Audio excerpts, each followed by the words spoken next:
से टरका रही है, समझे। हम रोज हमारा जमाबंदी का नंबर उनके मतलब हम लोग के पास नहीं है केवाला के अलावा।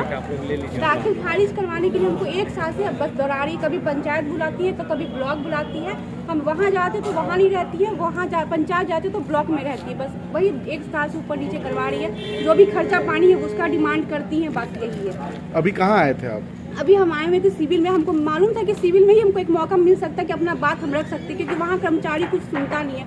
इसलिए हम चाहे, हमको यहाँ मेरा नंबर भी नहीं आता, लेकिन हम सोचे मेरे पास मौका नहीं है, फिर ये नहीं अभी हम बोल पाएंगे तो मेरा सर हो जाएगा। सर साहब कितना दिन में होगा?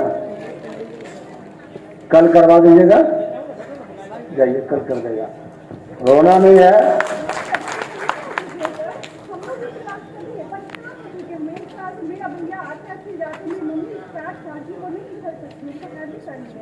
थोड़ा सा भी आप लोग को संवेदना नहीं है क्या?